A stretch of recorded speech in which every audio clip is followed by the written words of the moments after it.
Okay, get ready to explore the scandalous world of D.H. Lawrence's Lady Chatterley's Lover. You all sent in a ton of great stuff for this one. Character analyses, historical pieces, even some deep dives into the symbolism. This is so much more than just a romance.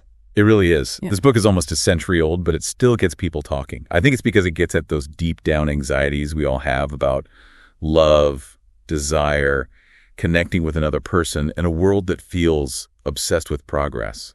It's a story that can still shock and provoke. That's what I love about these deep dives, uncovering these hidden layers. So, are we trying to figure out why this book was considered so scandalous that it was actually banned? Well, that's part of it. But there's more to it than just the controversy. To really get Lady Chatterley's Lover, you have to picture England between the world wars. This is a society still shaken by World War I, trying to deal with industrialization and starting to question those traditional social structures. This is the world Connie and Clifford Chatterley are living in, out there on their estate, Ragby. And Ragby, especially those woods, it's almost like it becomes a character itself. Exactly.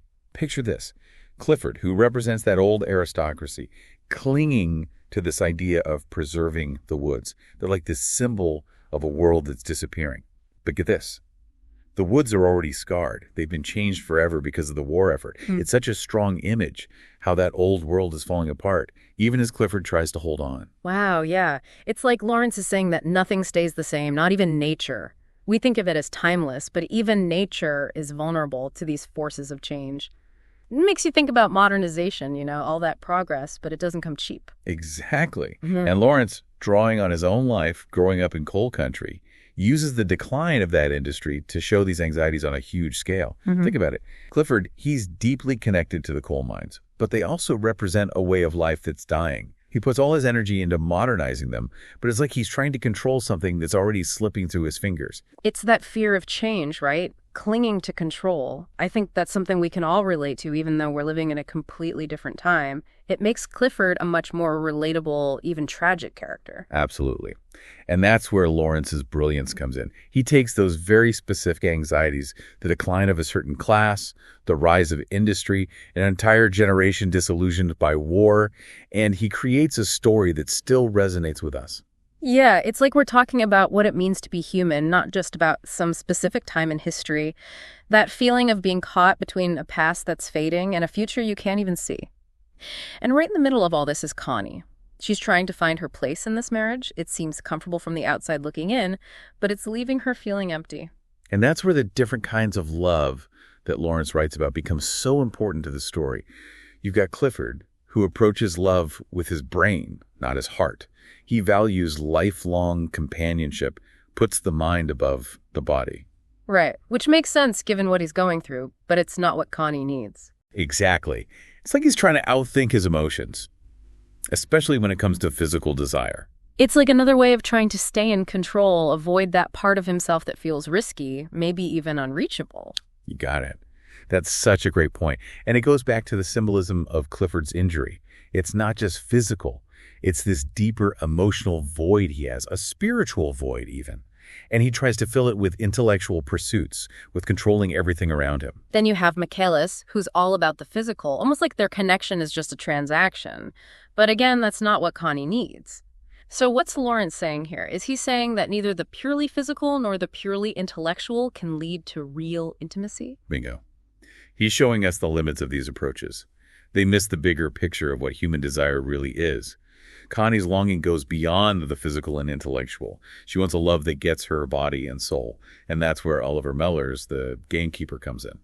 Things are about to get interesting. Tell me about Mellers. What makes him different from the other men in Connie's life? Well, you have Clifford, who is tied to the old ways, to a dying industry and traditions of the past. And then you have Mellers, who is deeply connected to nature. He's got this raw, instinctive energy that really challenges how rigid and constrained Clifford's world is. Remember, we're talking about a time when social class was everything. Mellers, as a gamekeeper, he's considered lower class, but he's got this vitality that Clifford just doesn't have. It's like he represents a different kind of freedom. A connection to something real and primal that's been lost in that buttoned-up industrialized world that Clifford represents. Almost like Lawrence is saying that real fulfillment comes from embracing our true instinctual selves. But of course, this is where things get controversial, right? Lady Chatterley's Lover was banned for decades because of how openly it portrayed Connie and Mellor's affair. That's right. You can't talk about Lady Chatterley's Lover without talking about the elephant in the room, or maybe the banned book in the room. The way Lawrence depicts sexuality so openly, and the language he uses, which was totally taboo back then, it completely shocked people in 1920s England. Right. It was still a pretty conservative time, even if things were starting to loosen up a bit. So it wasn't just the affair, but the way Lawrence wrote about it that caused such a stir. Exactly. He was challenging what was considered decent, what was okay to talk about, not just in literature, but in public, period. And it came at a real cost for him. He had to deal with censorship, obscenity trials, and his work was even banned in some countries. Yeah. But here's the thing. Lawrence wasn't just trying to be shocking for the sake of it. He truly believed in the power of sex to heal, to affirm life, to push back against the forces he saw trying to dehumanize people in the modern world. That's an important point. This wasn't about writing a scandalous book. It was about something much bigger. He wanted people to embrace their humanity, all of it, even the parts that are messy and complicated and often taboo. Absolutely. Yeah. And he does this so well by using these powerful images. Remember those incredibly vivid descriptions of nature, how he uses the natural world to show Connie and Mellor's emotional and physical awakening. Oh, definitely. Those were beautifully written and incredibly sensual. It's like Lawrence is linking sexual awakening with this life force, something that connects us to something larger than ourselves. Like, if you deny your sexuality, you're denying a fundamental part of yourself. Exactly. And for the time, that was a radical and incredibly controversial idea. He was saying that sex wasn't just about having kids or fulfilling some societal obligation. It was a source of joy, connection, even spiritual fulfillment. And for Connie, stuck in a marriage without love and a society trying to control her desires, realizing this was incredibly liberating. It's interesting, though, right? Because alongside all that passion, all that exploration of sexual freedom, there's also this really tender quality to their relationship. I don't just mean physically. I kept seeing the word tenderness pop up in all the research, and it struck me as a really surprising but also really important element in their love story. Yeah, tenderness. You're right to pick up on that. For Lawrence, it wasn't just some sweet side note to all the passion. It was essential. Like, it's the opposite of how cold and industrial the world had become. The opposite of Clifford's purely intellectual way of living. It's funny, I never thought about tenderness as being revolutionary or anything. But in this book, it kind of is. Totally. Think about it. Tenderness takes real empathy. Being willing to really see the other person, their vulnerability and all. It's about respecting them. Even having this reverence for their body, their soul. And that's where the class difference between these two gets even more interesting. Right. I mean, back then, their whole relationship would have been unthinkable to most people. Him, a gamekeeper. Her, this upper-class woman. To fall in love like that, crossing those rigid social lines, scandalous. Exactly. Lawrence uses their love story to go after that hypocrisy he saw in English society then. Here they are, claiming to value love and marriage, family, the whole bit. But then they turn around and enforce these strict rules about class that keep people from having genuine connections. It's like he's saying real intimacy, the kind that has tenderness, passion, deep respect, all of it. It can happen anywhere, even in the most unexpected places.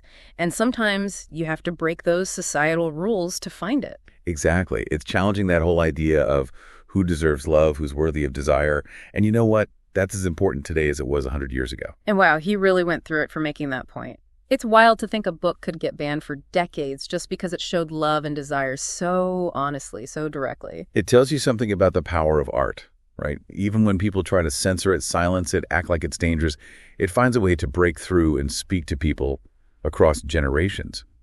Lady Chatterley's Lover, it's proof of that. The power of words to challenge the norm, start conversations, remind us that we need to really live with our whole selves. Really makes you think. So much has changed since Lawrence's time, but then again, some things stay the same.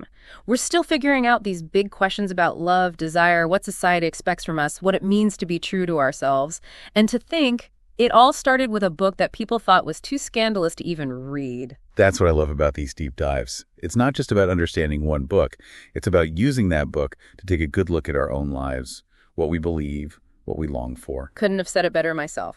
So for everyone listening, we want to hear from you. What surprised you in this deep dive? What really stuck with you? Let us know. The conversation doesn't have to end here.